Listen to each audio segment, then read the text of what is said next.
뺨 맞고 옷 뺏기고, 이게 정말 우리 인생에 있어서 한 번도 일어나지 않아야 될 아주 극단적인 예인 것 같죠. 우리 생에 한 번도 나는 뺨을 맞은 적도 없고, 그리고 겉옷을 빼앗긴 적도 없고. 그런데 저는 지난주에 말씀드렸던 것처럼 아주 상습적으로 뺨을 맞았던 시간들이 있었습니다. 그리고 그게 막 뼈에 사무쳐 가지고 원수를 갚아야겠다, 뭐 그런 마음은 들지는 않았습니다. 선생님이 우리를 바르게 지도하기 위해서 애썼다 이렇게 생각하고 지나가곤 했습니다. 근데 지나고 보니 요즘은 그런 식으로 만약 제자들을 대했다가는 학교 교단에 서길 수 없게 되는 거죠. 학생 인권 조례라고 하는 것이 있어가지고 얼마든지 동영상 촬영하고 신고하면 그러면 강단에 못 쓰게 되는 거죠. 그런데 과거에는 그런 적이 있었습니다. 우리 식구들 중에서는 아마 더 심한 경우도 당하셨을 수 있겠지만 그런 이 예가 이게 굉장히 조금 극단적인 그런 예인데, 오늘 겉옷을 빼앗는 자에게 속옷도 거절하지 마라 그러니까, 이 세상에 지금 우리나라 상황으로 이제 이 말씀을 보자면 지금은 옷을 빼앗는 시대가 아니거든요. 옷이 넘쳐나 가지고 그것을 훔칠 일이 전혀 없는 시대거든요. 2000년 전에 유대인들, 가난한 유대인들, 로마의 노예처럼 살아가던 인생들에게 겉옷이라고 하는 것은 정말 귀한 옷이었거든요. 겉옷이라는 것은 귀한 옷이어서, 그래서 한 벌밖에 안 되니까 이 도둑들이 옷을 빼앗아 가고, 게다가 이게 옷이 얼마나 귀했냐면 현물 가치가 있어가지고 예수님께서 십자가에 못 박히셨을 때 그 겉옷을 4조각을 내가지고 군인 넷이 나눠갔거든요.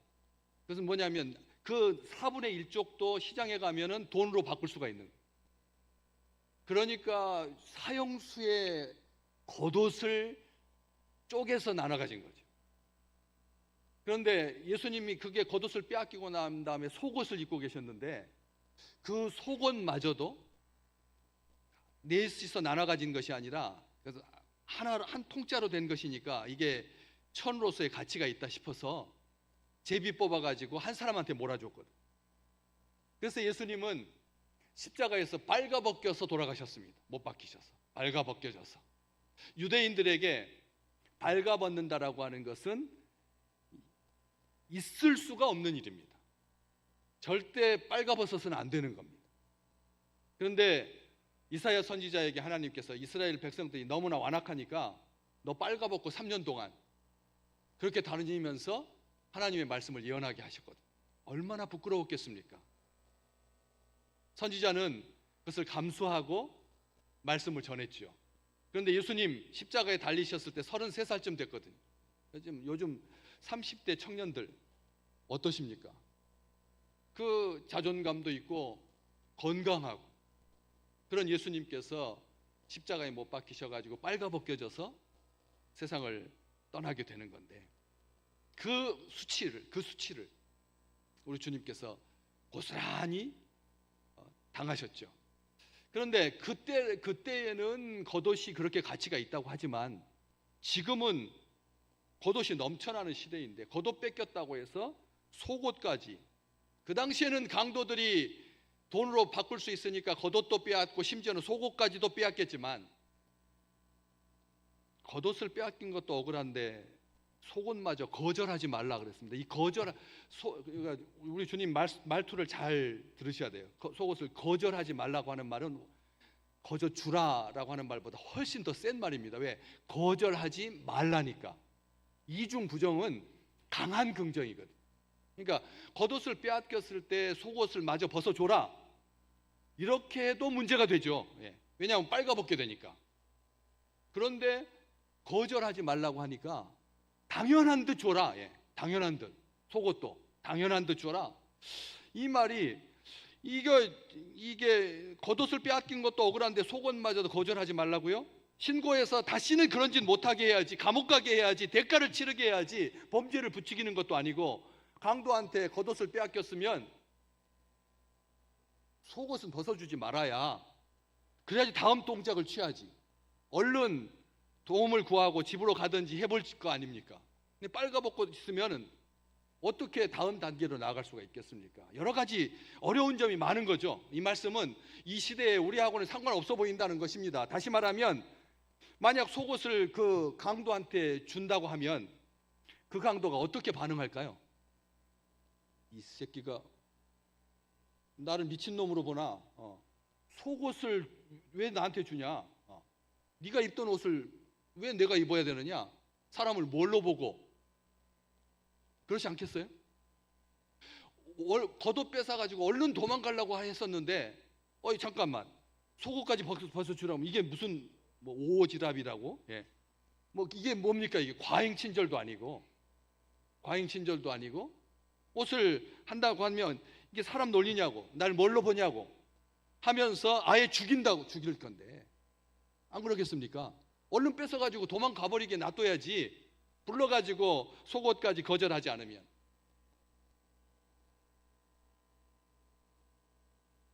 유대인들에게 겉옷이라고 하는 것은 양도할 수 없는 권리였습니다. 양도할 수 없는 권리였습니다. 하나님은 이 겉옷을 얼마나 가난한 유대인들한테 필요한지 아예 법으로 정해놨어요. 출애굽기 22장 26절에서 27절. 네가 만일 이웃의 옷을 전당 잡거든 언제 돌려줘라? 해가 지기 전에 그에게 돌려줘라. 그에게 그것이 뭐다? 유일한 옷이다. 그러면 그의 알몸을 가릴 옷인데 무엇을 입고 자겠느냐? 그가 만약 옷을 저당 잡혀가지고 옷을 빼앗겨가지고 하나님께 부르짖으면 하나님께서 어떻게 할 거다? 들을 거다. 우리 다른 기도는 잘 우리가 뭐 응답 받았느니 뭐 하나님이 들으십니까 하는데 겉옷 빼앗긴 것은 하나님께서 즉각 반응하신다는 거예요. 이건 놀라운 말씀입니다. 그래서 이 이스라엘에서 겉옷을 저당 잡는 것은 금지입니다. 저당 잡을 수가 없습니다. 저당 잡힐 수가 없는, 그만큼 겉옷이 법적으로도 보호를 받는, 자기 신분처럼 여긴, 겉옷은 자기의 정체성입니다. 그래서 겉옷을 저당 잡힌다라고 하는 말은 하나님과의 관계가 파괴됐다는 것을 의미하는 겁니다. 무슨 말인지 아시겠죠? 우리가 생각하는 것처럼 그냥 넘쳐나는 겉옷이 아니라 겉옷을 빼앗기거나 겉옷을 저당 잡히면 불법입니다. 불법이고, 그리고 하나님과의 관계가 파괴됐다라고 하는 것을 의미하기 때문에 이것은 치명적인 거죠. 치명적인 겁니다. 무엇보다도 겉옷은 하나님과 관계가 되어 있는 옷이라는 겉옷이. 왜냐하면 속옷보다 비싸서가 아닙니다. 유대인의 옷의 겉옷에는 율법을 상징하는 613개의 술이 달려 있습니다. 율법이 613개였죠. 그래서 외우기 쉬우라고 육비 그렇게 외웠거든요. 육의 비석에다가 육의 돌에다가 새겨줬다 그래서 저는 성경 공부할 때 시험 볼 때 6비라고 했습니다. 6비가 13이니까 B가 13이니까 613개라 이렇게 외웠거든요. 그래서 율법은 613개의 율법을 상징하는 옷단 수를 겉옷에다 달았습니다. 무슨 말이냐면 율법을 나는 지킵니다 라는 뜻입니다. 옷에다가 613개의 수를 달았다라고 하는 말은 나는 율법의 사람입니다 라는 뜻입니다. 나는 하나님의 법을 지킵니다. 나는 하나님을 사랑합니다. 나는 하나님의 백성입니다. 그래서 아침과 저녁에 성경 말씀 쉐마를 성경 말씀을 낭송할 때 이 술이 달린 겉옷을 입고 성경을 암송했습니다. 어때요? 유대인들에게 겉옷이라고 하는 말은 그만큼 중요하다는 겁니다. 또 바꿔 말한다면 우리가 속옷 생각하니까 팬티라고 생각해요. 속옷이니까 뭐 속에 몸을 가리는 러닝 셔츠하고 팬티라고 생각하는데 유대인들에게 속옷은 일상 옷입니다. 왜냐하면 겉옷을 입을 수 있을 만큼 부자가 없었습니다. 많지 않았습니다. 종교 지도자나 그리고 고위급 신분을 가진 사람들이 화려하게 겉옷을 입고 다녔지 보통 사람들은 속옷만 입고 다녔어요. 속옷이 우리가 생각하는 그런 팬티가 아니라 통으로 짜든지 길게 끌리는, 그래서 바깥에 나가서 반일하거나 사람을 만날 때도 아무런 부끄럽지 않은 그런 옷이 속옷이었습니다. 그렇기 때문에 속옷을 빼앗겼다라고 하는 그 말은 이제 우리가 생각할 때 그렇게 우리가 지금 입고 있는 속옷이 아니다라고, 일상복을 빼앗겼다라고 하는 말인데, 이 말씀이 지금 누가복음 보고 계시는데 똑같은 본문이 마태복음에도 있습니다. 마태복음 5장 40절에 한번 같이 읽어볼까요?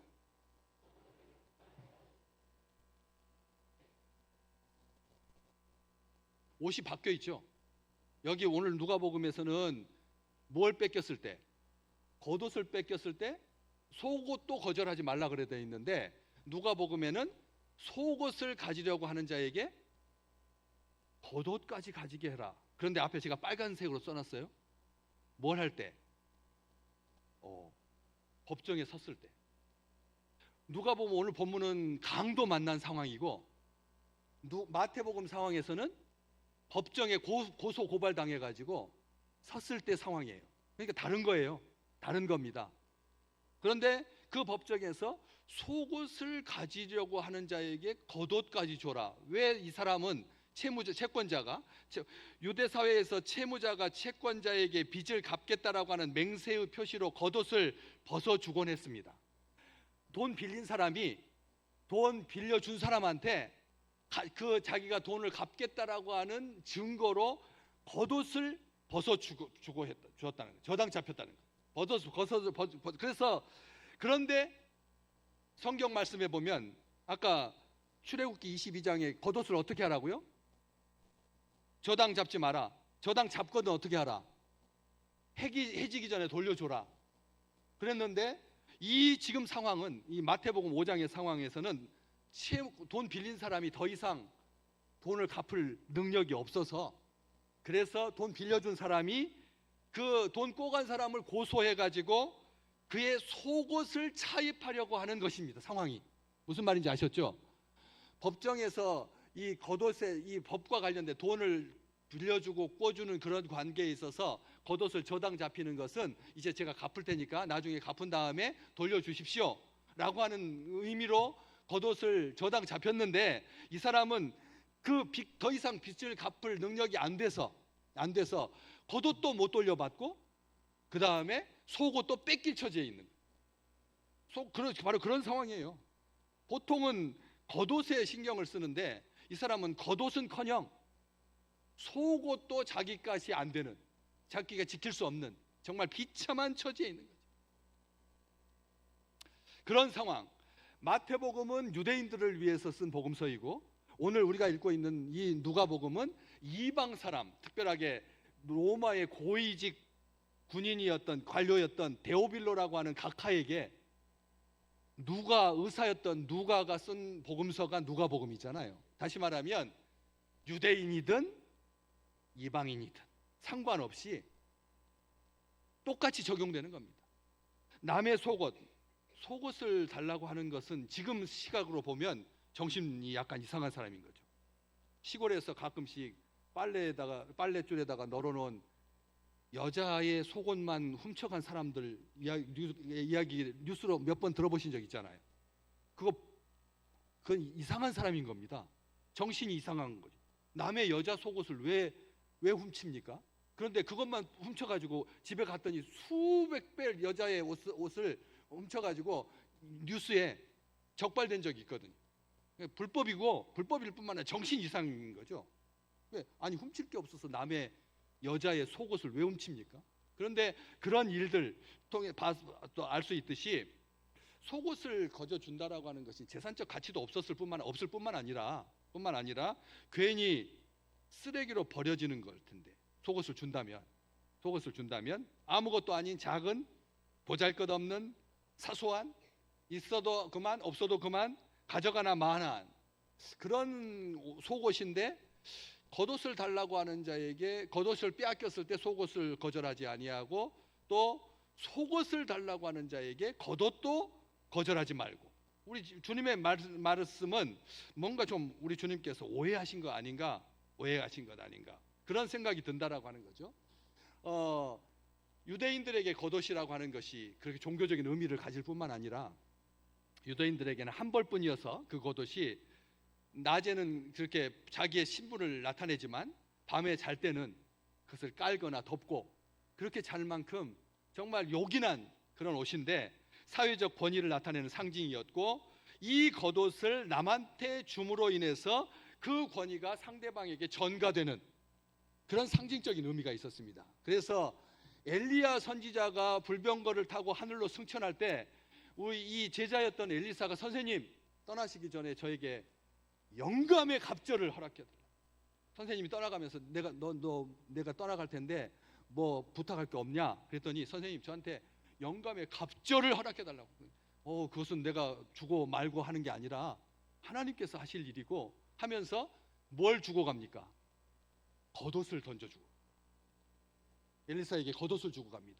그 겉옷을 가지고 다시 돌아갈 때 그걸로 강을 쳤더니 강이 이리저리 갈라져 가지고 그 강을 건너게 되었던 놀라운 그게 상징적인 의미가 있다는 거죠. 상징적인 의미가 있습니다.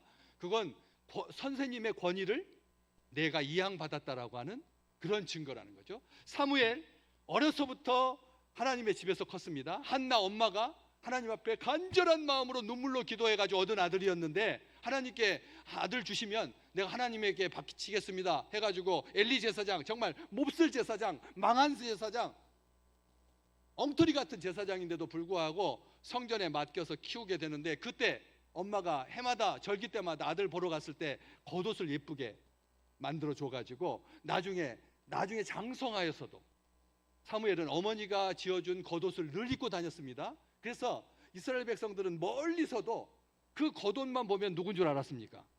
사무엘인 줄 알았습니다. 엔돌에 귀신 들린 그 여자가 그 귀신을 불러내는데 사울 왕이 그 사람이 어떤 모양이더냐, 그러니까 그 무당이 사무엘이 평상시 입었던 그 겉옷을 생각하고 사무엘이라고 그렇게 말했던 것처럼 그 겉옷이라고 하는 것이 그렇게 모든 사람이 그 사람을 존중하고 알아주는 그런 상징적 의미도 있었다는 것이죠. 그런데 한 가지, 이런 권위의 이양뿐만 아니라 스데반이 돌에 맞아 죽을 때 사람들이 자기들의 겉옷을 사울의 발 앞에 둡니다. 이것은 무슨 뜻이냐면 그의 권위 아래 순종한다는 뜻입니다. 사무엘이 그냥 자기는 숫기가 없어가지고 자기는 연약해서 자기는 실력이 안 돼서 사람들의 옷이나 맡아주는 허드렛 일을 하는 게 아니라 모든 사람들이 사울의 권위를, 바울되기 전에 사울의 권위를 인정해서 자기들의 겉옷을 그 발 앞에 둔 거죠. 그것은 나중에 우리가 어떻게 확인할 수 있습니까? 예수님이 예루살렘에 입성할 때 나귀를 타고 입성하셨는데 겉으로 보기에는 정말 허름한 순례자의 모습이었는데 사람들이 그를 다윗의 자손이여 호산나라고 외치면서 뭘 했는데요? 자기들의 겉옷을 그 앞에다 깔았잖아요. 그리고 종려나무를 흔들면서 환영했잖아요. 그런 것처럼 겉옷을 누구의 발 앞에 둔다라고 하는 것, 이것은 그분의 권위에 순종한다는 뜻입니다. 순종한다는 뜻입니다. 나중에 이것이 어떻게 변질됩니까? 예수님께서 로마를 상대로 해가지고 무장 봉기를 일으키신다면 우리는 기꺼이 따르겠다라고 하는 정치적인 의미로 변질되기까지 하죠. 하지만 어쨌든 유대인들에게 이 겉옷이라고 하는 것은 그런 많은 의미를 담는다는 거죠. 신앙의 고백도 담겨 있고 권위에 순종한다는 말도 담겨 있고 그 다음에 정치적인 의미도 담겨 있는 그런 상황이었는데, 다시 한번 여기서 묻는 거죠. 우리 주님 우리에게 묻고 계시는 겁니다. 권위가 뭐냐? 권위가 뭐냐? 어디까지 빼앗길 수 있으십니까? 무엇까지 빼앗길 수 있으십니까? 양보하실 수 있느냐? 옷이 권위입니까? 옷이 권위인가요? 물질이 권위이십니까? 사람들 많이 대하실 텐데 그분 앞에 서면 그분이 많이 가진 것도 아닌데, 그리고 또 많이 아시는 것도 아닌데 겸손하게 머리가 숙여지는 그런 분이 있는가 하면 가지기는 많이 가졌는데 올챙이 배처럼 똘록 나와가지고 물질도 많은데 학력도 높은데 인맥도 넓은데 별로 존경스럽지 않은 그런 사람도 있듯이 하나님께서 물으시는 거예요. 너희가 이건 극단적인 이해가 아니다. 법정에 섰을 때 고소 고발 당해가지고 법정에 섰을 때 속옷을 달라는 자에게 겉옷을 주고 겉옷을 주는 것, 그 다음에 오늘 강도에게 겉옷을 빼앗겼을 때 속옷을 거절하지 않는 것, 이것은 우리로 하여금 어떠냐는 거죠. 딱이 맞으시는 것은 견딜만하고 싹 벗겨져가지고 빨가 벗겨지는 것은 못 견딘다. 자존심 상하는 것은 견딜만한데 사람들 앞에서 온몸이 알몸이 되는 것, 우리 주님께서 알몸으로 십자가에 죽으셨는데, 그래서 민망해가지고 서구의 교회에 십자가에 달려 계신 예수 그리스도, 이것을 십자고상이라고 합니다. 따라서 해볼까요? 십자고상. 십자가 위에 고통당하신 예수님의 상이라는 뜻인데, 예수님의 모습 다들 보셨을 때 뭐 손에 바닥에다가 못이 박힌 예수님의 동상도 있고, 그 다음에 손목에다가 법적인 검증을 거쳐서 여기다 봐줘야지 안 찢어지고 시체가 자기 몸뚱아리가 걸려 있을 수 있으니까 이 손목에다가 박았는데, 손에 박았다고 하니까 우리는 손바닥에다 박은 걸로 아는데, 이래가지고 손목에 못 박히신 예수 그리스도. 그런데 완전히 빨가벗겨진 모습이십니까? 아니면 밑에를 걸치고 계신 모습입니까? 한번 다 생각해 보십시오. 유럽에서 팔리는 십자고상들은 예수님께서 알몸이 아닙니다. 다 속옷을 가리고 있죠. 사실은 성경에는 그렇게 안 돼 있잖아요. 속옷까지 다 뺏긴 거지. 그러니까 알몸이었던 겁니다. 그런데 차마 우리 주님이신데, 하나님이신데 빨가벗겨서 십자가에다 달려 계신 모습으로는 이렇게 만들 수가 없어가지고 사람들이 그냥 가려놓은 거죠. 모자이크 처리한 겁니다. 실상은 우리 주님께서 수치를 당하신 거예요. 온전하게 수치를 알몸으로.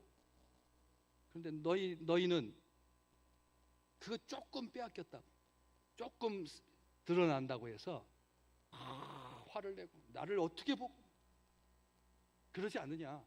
무엇가 권위냐? 우리 주님께서 묻고 계신다는 거예요. 예수님의 권위는 빨가벗겨진 권위였습니다. 왜 그게 권위가 됐을까요? 과거에 이 땅에 돌림병이 참 많았습니다. 어렸을 때 천연두 마마 뭐 들어보셨어요? 천연두 마마. 그래가지고 그거 걸리고 난 다음에 어떻게 되죠? 얼굴에 그 자국이 남아가지고 곰보가 되거든요. 곰보. 지금은 천연두를 알아가지고 그 흔적으로 몸에 얼굴에 구멍 뚫린 사람 없습니다. 보셨어요? 없습니다. 다 잡혔거든요. 이제 이미 천연두는 예방이 되니까 이제는 천연두 균이 없어졌습니다. 아예. 그런데 일부 나라에서 독재 국가에서 혹시라도 나중에 그런 병이 우리 어딘가에 숨어 있다가 창궐 할 경우에 이 조치를 하기 위해서 필요하다 해가지고 그것을 숨겨놓은 사람들이 있다는 것을 제가 듣기는 들었습니다. 그런데 이 지구상에서는 천연두균 자체가 없어졌습니다. 그게 만약 잘 관리될 때는 문제가 안 되지만 그게 실수로라도 퍼지게 되면 그때부터 이제 걷잡을 수 없게 되는 겁니다. 이건 뭐 코로나19 저리 가라 할 겁니다. 그런데 과거에 그렇게 전염병이 주기적으로 우리 대한민국 사람들, 조선 사람들을 괴롭혔거든요. 그래서 돌림병이 많았습니다. 그래서 얼마나 두려워했는지요. 그런데 돌림병이 돌면 마을 사람들이 별것을 다 하는 거죠. 지금도 강릉에 비가 안 왔는데 지금 21세기인데 뭘 드렸어요? 기우제를 드리는 사람이 있더라고요. 공무원인데 예수 믿는 사람들이 그 바닷가에 해안가에는 비율이 10%가 안 돼서 그러긴 하지만 올해 강릉에 비가 안 오니까 기우제를 드렸어요. 하나님한테 혼날 일인데 기우제를 드리는, 그러니까 별 생각을 다 해보는 거예요. 비가 안 오니까 뭐 조수일이 오봉조수지라고 하는 저수지 이름을 제가 기억하게 됐으니까 그래가지고 10%까지 떨어지니까 막 사람들이 이제 막 옛날에는 뭐 닭똥 소 좀 들어가가지고 오염돼가지고 안 먹는다고 했던 그 관 속에 지금 있는 것까지도 필요할 때가 됐으니까 잘 걸러서 농업용수로 쓰면 된다고 그래가지고 이번에 15년 만에 그 관 속에 들어있던 그 물을 쓸 만큼 다급해지니까 기우제를 드리고 그렇게 꼿꼿하게 반대했던 사람들이, 환경론 주장했던 사람들이 아무 소리도 하지 않아서, 그래서 매일 수질 검사하는 조건으로 10,000톤씩 저수지로 지금 유입하고 있었잖아요. 그래서 지난 주간에 비가 그렇게 많이 내려가지고 저수율이 한 30-40% 올라가니까 또 그거 수질 검사 다시 어떻게 해야 되나 또 이런 소리가 나왔는데, 어쨌든 사람들이 돌림병이 창궐하면 많은 일들을 합니다. 그런데 하다가 그래도 안 잡히면 최후로 했던 일이 뭔지 아십니까? 그 마을에 있는 모든 부녀자들이 알몸이 되어서 막 소리를 질렀어요. 뭐라고 소리 지르냐면, 이 악질 귀신아, 이 악질아, 역질아, 너희가 우리 남편과 지아비와 자식들을 다 잡아먹고도 뭐가 부족하다고 그런 난리냐 하면서 막 소리를 지른 거예요. 그래서 돌림병이 멈추면 얼마나 좋겠습니까? 그런데 그런 과정 속에서 사람들이 자기 아내, 자기 딸들이잖아요. 자기 어머니고 자기 할머니인데 빨가벗고 마을에 그렇게 다 모여가지고 소리 지르는 것을 부끄러워한 것이 아니었습니다. 안 부끄러워했습니다. 왜? 누가 부끄러울 것 같아요? 남자들이 부끄러울까요? 알몸이 된 여자들이 부끄러울까요? 누가 부끄러울까요? 왜 말을 안 하세요? 저한테 너무 혼나셔서 요즘은 제가 너무 우리 식구들 혼나셔서 막. 누가 부끄러워하냐면 그 역질 돌림병이 부끄러워한다는 거예요. 돌림병이 부끄러워한다는 거예요. 사람들이 부끄러운 게 아니라, 옷 벗은 여자 지켜보고 있는 남자들이 부끄러운 것이 아니라 그 질병이, 돌림병이 부끄러워한다는 것, 그런 생각을 가지고 돌림병이 돌면 최후의 수단으로 부녀자들이 알몸으로 시위를 한 거라. 아멘. 왜 아멘이라고 했느냐면 십자가에서 우리 주님께서 알몸으로 죽으셨어요. 누가 수치를 당한 걸까요? 우리 주님이십니까? 못 박은 사람들입니까? 그 사람들을 조종하고 있는 악한 권세를 하나님께서 정죄하시는, 심판하시는 겁니다. 뭐라고요? 하나님을 만홀히 여긴 자, 하나님을 대적한 자, 자기 자리를 떠난 자, 참소한 자, 하나님께서 심판하신 거예요. 진짜 권위는 우리 주님의 권위. 빨가벗겨지셨지만, 그렇게 죽으셨지만 결코 부끄럽지 않으셨습니다. 30대 초반의 미혼 남자이신데 우리 주님 십자가에 빨가벗겨져서 돌아가시면서 전혀 왜 안 부끄러워하셨나요? 우리를 구원해 주셨으니까. 우리를 구원해 주셨으니까. 마가복음 1장 27절, 예수님께서 얼마나 잘 가르치셨는지 사람들이 서로 놀라서 물어 이르되 이게 어찌 된 거냐? 권위 있는 새 교훈이로다. 더러운 귀신들에게 명한즉 순종하는도다. 우리 주님의 권위는 옷에서 나오는 게 아니었다는 거예요. 잘 기억하셔야 됩니다. 자녀를 많이 키운 그런 권위도 아니고, 돈을 많이 가진 권위도 아니고, 사람을 이렇게 손가락 하나로 왔다 갔다 하게 하는 그런 권위가 아니라, 진정 우리 주님은 우리를 구원하신, 죄에서 구원하신 그런 온전한 권위시라. 영적인 권세라는 겁니다. 그래서 헬라어에서 권위, 권세, 권능은 다 같은 말입니다. 다 같은 단어, 한 단어에서 나왔습니다. 엑수시아라고 하는 그런 단어인데, 악한 영들에 대한 권위, 모든 질병에 대한 권위, 어쩌라게 손만 대어도 나을 거라고 하는 혈류병, 12회를 혈류병으로 고생했던 그 여인에게 있었던 그 믿음이 우리 주님의 권위를 잘 보여주신다는 거예요. 이 연약한 것을 친히 담당하시고 폭풍을 잔잔하게 하시고, 주님께서 나귀가 필요해서 제자 둘을 보내시면서 뭐라고 하셨죠? 풀러 갈 때 왜 풀러 가느냐라고 말하면 뭐라고 대답해라? 우리 주님께서 쓰시겠다고 해라. 우리 주님의 권위는 왕의 권위라는 거예요. 왕의 권위라는 거예요. 영적인 권위, 왕적 권위. 폭풍이 순종하고 만민을 다스리시는, 안식일의 주인이신, 섬기신 주님. 그렇잖아요. 제자들의 발을 씻기는 것은 권위가 떨어지는 일이죠. 그런데 마다하지 않으셨습니다. 왜? 제자들 끝까지 사랑하셨어요. 하늘과 땅과 모든 것을 가지신 우리 주님의 권위가 우리에게 그 권위의 본을 보여주시는 거죠. 빼앗기는 것에 대해서 너무 억울해하지 마라. 참 존재로부터 이 권세, 아까 엑수시아라고 말씀드렸는데 그 엑수시아라고 하는 단어의 출발점이 뭐냐면 존재로부터라고 하는 거기에서 나온 겁니다. 존재로부터. 무슨 뜻이냐면 참 존재로부터, 참 하나님으로부터. 우리 주님의 권위는 어디서부터 왔다고요? 하나님으로부터 왔다. 참 존재이신, 본질이신 하나님으로부터 받은 권세, 권위, 권능. 그렇기 때문에 부끄러워하지 않으셨습니다. 아무것도 부끄러워하지 마십시오. 평생 사는 동안 우리 주께서 우리에게 주신 그 권위, 특별하게 어떤 권위? 하나님의 자녀가 되는 권세를 주셨으니. 아멘.